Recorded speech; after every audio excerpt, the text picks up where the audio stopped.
Adding a pop of color to small spaces with your check decor is easy now.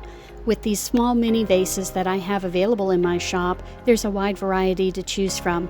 Welcome to the Crafty Hobbit channel. I'm Jeanette, a home decor artist and a vintage rehab designer.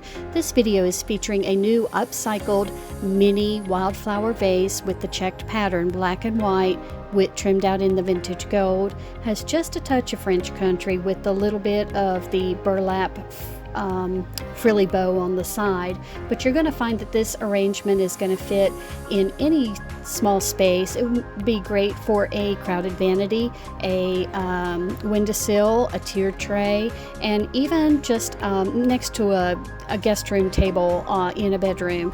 It's cute, it's eye-catching, and it has a small footprint, 8 inches tall by 2.5 inches wide.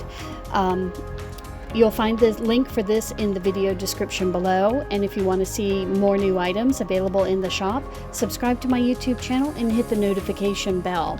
That's all I have for this one. Thanks so much for stopping by, and I'll see you on the next one.